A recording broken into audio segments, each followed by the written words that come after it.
आप देख रहे हैं सैफ न्यूज मालेगांव। दोस्तों आइए देखते हैं सैफ न्यूज पर आज कुछ खास मुख्तसर खबरें। मालेगांव शहर पुलिस डिपार्टमेंट को नासिक जिला पुलिस की जानिब से एक फॉरनेस को वैन दी गई है जो 24 घंटा मालेगांव शहर में मौजूद रहेगी। किसी भी तरीके की कोई घटना कोई वाकया होता है तो सबूत और शवाहिद को जमा करने के लिए नहायत बारीक बीनी से ये फॉरनेस को वैन है जो आने वाले दिनों में क्राइम पर कदगन लगाने के लिए सबूत और शवाहिद जमा करने के लिए मालेगांव शहर में कारामद होगी। कुछ ही देर के बाद सैफ न्यूज पर आप उसकी मुकम्मल तफसील देखेंगे कि आईपीएस डीवाईएसपी ने इस बाबत क्या कहा। एजाज बेग और समाजवादी वर्करों में तनाजे के बाद से दोनों पर मुकदमे का 10-12 अफराद पर मुकदमे का इंदराज हुआ था। इस बाबत समाजवादी पार्टी के 2 वर्करों को कल गिरफ्तार किया गया जिनका नाम शकील बाजीगर और मलिक मंजर बताया गया। मुकामी कोर्ट में जब इन्हें पेश किया गया तो दोनों को 2 दिनों की पुलिस तहवील दे दी गई। माना जा रहा है कि जल्द ही मजीद गिरफ्तारियां होंगी। मालेगांव शहर से मुत्तसिल वडनेर देहात में दिनेश्वर अशोक ब्राह्मणकर नामी एक नौजवान ने अपने घर पर फांसी का फंदा लगाकर खुदकशी कर ली। वहीं उसी रोज सेम उसी वक्त तो सावरकरवाड़ी नामी देहात में भी अमूल कालू सुनौने नामी नौजवान ने नामालूम वजूहात की बिना पर अपने घर पर फांसी का फंदा लगाकर खुदकशी कर ली। मालेगांव कोर्ट में जमानत का काम करने वाले शेख खालिद साकिन रमजानपुरा पर 60 फुटी के साकिन जावेद खान अनवर खान ने हमला कर दिया। शेख खालिद ने बताया कि कुछ माह कबल इन लोगों ने मुझे जदकोब किया था, मैंने केस किया था। ये लोग आकर कोर्ट में कह रहे थे कि केस वापस निकालो, इसलिए इसे दोबारा जदकोब किया गया। मालेगांव शहर में पावर लूम वालों को पावर बिल में हुकूमत की जानिब से सब्सिडी मिलती है। ये सब्सिडी अब किस तरह कम की जाए, हुकूमत इसके दर पे है। रियासती हुकूमत की कैबिनेट मिनिस्ट्री में कई अहम फैसले कल किए गए। उसमें एक फैसला ये भी रहा कि रियासती हुकूमत ने एक पोर्टल लॉन्च किया है। पावर बिल सब्सिडी हासिल करने वालों को अब इस पोर्टल से राब्ता करना होगा। पोर्टल से राब्ता करने के बाद तमाम कारोबार एक नंबर में चाहिए। अगर 6 माह के अंदर पोर्टल से राब्ता नहीं किया गया तो पावर बिल में मिलने वाली सब्सिडी खत्म हो जाएगी। मालेगांव शहर के पावर लूम बुनकरों को कैबिनेट मिनिस्ट्री के इस अहम फैसले पर तवज्जो देने की जरूरत है। वहीं रियासती हुकूमत की कैबिनेट मिनिस्ट्री ने दूसरा अहम फैसला ये भी लिया है कि छोटे टुकड़े, छोटे प्लाट और टुकड़ेबंदी कानून को कुछ दिन के लिए दोबारा लागू किया गया है कि छोटे टुकड़े के जमीन मालकान भी अपने मालकाना हुकूक हासिल कर सके। इसलिए माना जा रहा है कि आने वाले दिनों में छोटे प्लाटों की और छोटे टुकड़ों की खरीदी मुमकिन हो सकेगी। जमीन के व्यापारी और जिन लोगों के छोटे टुकड़े और उनकी खरीदी नहीं हो सकी उन लोगों को दोबारा इस बाबत राब्ता करने की जरूरत है। मालेगांव शहर में स्पिनिंग मिल की कुछ जमीनें नीलामी के लिए तैयार थी। बिल्कुल ऐन वक्त पर तहसीलदार में जिम्मेदारान ने मिल के चेयरमैन और बोर्ड ऑफ डायरेक्टर्स ने 40 लाख रुपया भरकर मिल की जमीन की नीलामी से रोक लिया। मगर स्पिनिंग मिल हमेशा तनकीद का बाइस रहती है कि शब्बीर सेठ और हमारे अकाबरीन बुजुर्गों का लगाया हुआ 3 दरख्त तो स्पिनिंग मिल, इंडस्ट्रियल सोसाइटी और जनता बैंक मालेगांव शहर के लिए किसी भी तरीके से कारामद नहीं हो रहा है। और दिन ब दिन ये तीनों अदारे तनज़्ज़ुदी का शिकार है। स्पिनिंग मिल आप देखते होंगे बरसों से बंद है। मालेगांव शहर को इसका कोई फायदा नहीं होता। वहीं इंडस्ट्रियल सोसाइटी भी इतनी बड़ी जगह होने के बावजूद भी जगह बेकार पड़ी है। ट्रक मालकान और दीगर दुकान वाले इतनी टॉप डॉलर पीस की जगह मुफ्त में इस्तेमाल करते हैं। इंडस्ट्रियल सोसाइटी भी हमेशा तनकीद का सामना रहता है। वहीं जनता बैंक में भी अक्सर इख्तिलाफात उभर कर सामने आते हैं। इन तीनों अदारों में खानदानी दर्जाबंदी से हटकर मुस्तहिक, काबिल और टैलेंटेड लोगों को आने की जरूरत है ताकि अकाबरीन का लगाए हुए ये दरख्त तो मालेगांव शहर के लिए कारामद साबित हो सके। मालेगांव से मुत्तसिल पिलखोड़ के पलसदर भील कोट इलाके में पंडित कौतिक निकम नामी एक बुजुर्ग का उसके बेटे श्रीकांत पंडित निकम ने नामालूम वजूहात की बिना पर कत्ल कर दिया। अतराफ के देहातों में बेटे के जरिए बाप के कत्ल पर सरासिंदगी का माहौल रहा। नानगांव के निहायत मुखलिस और मिलनसार अयूब शाह मुनीर शाह जो हफ्तेवारी बाजारों में घूमकर गरम मसाला फरोख्त किया करते थे, अपनी बीवी और अपनी बेटी के साथ वो नानगांव हाईवे से सफर कर रहे थे कि इस दौरान एक ट्रक ने उनको जबरदस्त टक्कर दी जिसके बाद इनकी 2 व्हीलर शदीद हादसे का शिकार हुई जिसमें नानगांव के अयूब शाह मुनीर शाह हलाक हुए। वहीं उनकी मासूम बेटी अशमीरा अयूब शाह भी हलाक हुई जबकि उनकी बीवी अंजुम अयूब शाह शदीद जख्मी। आने वाले दिनों में दिसंबर आखिर या जनवरी पहले हफ्ते में मालेगांव शहर कारपोरेशन का इलेक्शन हो सकता है। दिवाली को 10-12 दिन रह गए। माना जा रहा है कि दिवाली के 2 हफ्ते के बाद ज़ाब्ता इखलाक लग जाएगा और वहां से 40-50 दिन के अंदर इलेक्शन हो जाएंगे। यानी अब इलेक्शन को महज 60 दिन 2 माह रह गए, जिसको लेकर मालेगांव शहर में भी तैयारियां जारी है। दिसंबर आखिर और जनवरी के अय्याम में 4 मरहलों में इलेक्शन होने की खबर है। देखते हैं कि मालेगांव शहर का सियासी माहौल कब गर्म होता है। कलवन की आवाम और पुलिस में तनाजे की वीडियो आप जो देख रहे हैं कि काफी बड़ा तनाजा हुआ कलवन की आवाम और पुलिस के दरमियान। मालेगांव शहर में 11 रबीउल अव्वल की काफी धूम रही। वहीं मुंबई में सालाना रिवायती जुलूस गौसिया का एहतमाम किया गया, जो मुमरा, घाटकोपर, नागपाड़ा कई इलाकों में ज़रूर पसीर हुआ। 11 रबीउल अव्वल के जुलूस के बाद मालेगांव शहर में आने वाले जुमा 10 नवंबर 17 रबीउल अव्वल को जुलूस गौसिया निकाला जाएगा।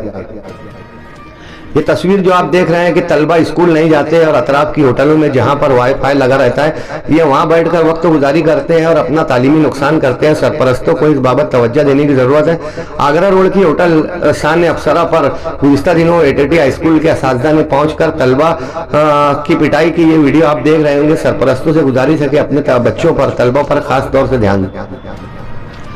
मुंबई हाईकोर्ट के 2 जजेस को बरतरफ कर दिया गया है। मुंबई हाईकोर्ट के 2 जज धनंजय निकम जो सेशन जज है और दीवानी जज इरफान शेख, इन दोनों को रिश्वत लेने और जब्त शुदा मंशियात का गलत इस्तेमाल करने की पादाश में बरतरफ कर दिया गया। बरेली में अहमद रजा के बाद में गिरफ्तारियों का सिलसिला मजीद दराज होता जा रहा है। अब तक 8 लोगों को इनकाउंटर में हलाक कर दिया गया है। बुलडोजर की कार्रवाई से मुल्क भर में तनकीद हो रही है। 100 से ज्यादा इमारतों को बुलडोजर निशाना बना रही है। बरेली में रजा ग्रुप के जितने भी लोग हैं, इन लोगों को गिरफ्तार किया जा रहा है। इस बाबत समाजवादी के 14 MLAs एकरा हसन समेत जब बरेली के लिए जा रहे थे तो यूपी पुलिस ने उन्हें रोक दिया। योगी आदित्यनाथ का खुला चैलेंज है कि इस मुल्क में किसी भी तरह की दादागिरी या दबंगई बर्दाश्त नहीं की जाएगी, मगर कानून का आड़ लेकर योगी सरकार जो कुछ कर रही है वो मुल्क में तनकीद का बाइस बन रहा है। भिवंडी शहर में फरहान हाल जाने वाले एक रास्ते पर पुलिस ने एक कार को रोककर जब उसकी तलाशी ली तो इसमें 500 की नोटों के 48 बंडल जब्त किए गए। वहीं कार के साथ में एक पिस्तौल और कई कारतूस भी जब्त किए गए, जिसकी मालियत 6,33,000 रुपए बताई जा रही है। जब्त अशिया के साथ पुलिस ने 2 लोगों को गिरफ्तार किया है, जिनका नाम शिव कुमार, ज्ञानेश्वर कोयली, राहुल रामदास सेजोड़ बताए गए हैं, जो नासिक के साकिन थे। नासिक जिला और भिवंडी जिला में नकली नोटों की अक्सर वारदात सामने आती है। भिवंडी से एक दूसरी बड़ी अहम खबर सामने आ रही है कि गुज़िश्ता 1 साल कबल सलामत अंसारी नामी एक नौजवान ने, जो बिहार का साकिन था, इसने एक 6 साल लड़की के साथ असमत दरी करके उसे कत्ल कर दिया था। कत्ल के बाद ये सलामत फरार हो गया था, जिसे बिहार से गुज़िश्ता दिनों गिरफ्तार किया गया था। कोर्ट में दौरान समाअत ये फरार हो गया था, जिसकी न्यूज भी हम लोगों ने सैफ न्यूज पर लगाई थी। फरार होने के बाद इस मुलजिम ने दोबारा एक 7 साल लड़की के साथ में असमत दरी की और उसका कत्ल कर दिया। 2 रोज के बाद पुलिस ने सलामत को दीवान शाह दरगाह से गिरफ्तार किया, जिस पर एक 6 साल लड़की का कत्ल, एक 7 साल लड़की और दोनों की असमत दरी के अलावा पुलिस स्टेशन से फरार होने का भी मुकदमा दर्ज किया गया है। भिवंडी में जीशान अंसारी नामी नौजवान का कत्ल भी चर्चा का बाइस है कि 3 सगे भाइयों ने पुरानी रंजिश की बिना पर जीशान अंसारी का कत्ल कर दिया। मुलजिमीन के नाम हसन, हुसैन और मकबूल बताए गए। इन तीनों के अलावा पुलिस ने मजीद 2 ख्वातीन को भी गिरफ्तार किया है। भिवंडी के पवई गांव में हाईवे पर कचरा चुनने वाली रूपा राजन राम नामी एक लड़की जो कचरा चुन रही थी, जिसे ट्रक ने बुरी तरह जख्म किया, जिसके कई टुकड़े हो गए। 42 कश्तियों का समूह फ्लोटिला, जिसे इजरायली अफवाज ने जब्त कर लिया है और 470 अफराद को गिरफ्तार किया गया है। इस गिरफ्तारी के बाद दुनिया भर में एहतजाज और मुजाहरे हो रहे हैं कि इमदादी कश्तियों को आखिर इसराइल ने रोका कैसे। हमास ने रजामंदी तो जाहिर कर दी है, मगर हमास ने अभी तक हथियार नहीं रखा है। अमेरिका की जानिब से मुफाहमत की कोशिश की जा रही है। अब तक फलस्तीन में 1075 फौजी इसराइली फौजी मारे गए हैं, जबकि 70,000 से ज्यादा फलस्तीनियों के शहीद होने की खबर।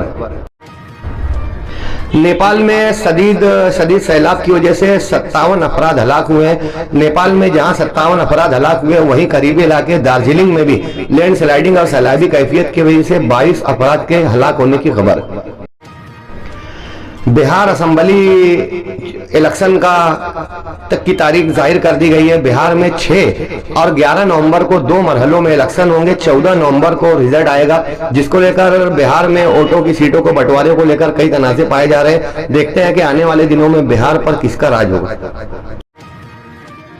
राजस्थान के शहर जयपुर में एक प्राइवेट हॉस्पिटल में आईसीयू यूनिट में आग लगने की वजह से 7 मरीज हलाक हुए हैं, जबकि 5 मरीजों के शदीद जख्मी होने की खबर। इंडोनेशिया के जावा शहर में एक स्कूली इमारत गिरने की वजह से 55 तलबा हलाक हुए हैं, जबकि 50 तलबा शदीद जख्मी बताए गए। नासिक में कत्लों की वारदात दिन ब दिन बढ़ती जा रही है। 30 दिनों में 45 मर्डर कत्लों की वारदात हुई है। गुज़िश्ता कल नासिक में 2 कत्लों की वारदात हुई। अमूल मेश्राम नामी एक ताजिर पर प्रॉपर्टी के झगड़े को लेकर कुछ लोगों ने हमला करके उसे हलाक कर दिया। पुलिस ने इस बाबत कुणाल सौदे और अमन शर्मा नामी 2 नौजवानों को गिरफ्तार किया है। वहीं स्वप्निल घोलप नामी एक नौजवान जो नशे का आदी था, अपने नशे की लत पूरा करने के लिए उसने अपनी मां मंगला घोलप का बेदर्दी से कत्ल कर दिया। नासिक में बेटे के जरिए मां का कत्ल होने पर सरासिंगी का माहौल। नासिक शहर में अब फिल्म सिटी बनेगी, वहीं इगतपुरी में भी फिल्म सिटी बनेगी। रियासती हुकूमत ने इसके लिए मंजूरी दे दी है कि जल्द ही नासिक और इगतपुरी में फिल्म सिटी का काम शुरू हो सके, ताकि नासिक शहर में मजीद खूबसूरती और यहाँ के रोजगार को और यहाँ की एक्टिंग कंपनियों को जो अदाकारी से ताल्लुक रखते हैं इन लोगों को फरोग मिल सके। नासिक शहर में फिल्म सिटी बनने से मालेगांव शहर को भी मजीद फायदा हो सकता है। अजमेर शहर के रेलवे स्टेशन पर एक मालबरदार रेल जो एक हादसे का शिकार हो गई, जिसके बायस अजमेर में रेल के 37 डब्बे पटरी से उतर गए। हिमाचल प्रदेश के बिलासपुर शहर में पहाड़ का एक टुकड़ा हाईवे पर जब एक बस पर गिरा तो 17 लोग हलाक हुए, जबकि 35 अफराद जख्मी हुए। सुप्रीम कोर्ट में जज पर जूता मारने वाले वकील पर किसी भी तरीके का मुकदमा दर्ज नहीं हुआ। दुनिया भर से, मुल्क भर से इस बाबत तनकीद की जा रही है। सनातन धर्म के नाम पर, लफ्ज सनातन के नाम पर जूता फेंकने पर सुप्रीम कोर्ट में भी कोई सर्जिश नहीं हुई। यानी सुप्रीम कोर्ट से बड़ा अब सनातन धर्म है। हिंदुस्तान में जमहूरियत जिंदा है या नहीं। आप देख रहे हैं सैफ न्यूज मालेगांव।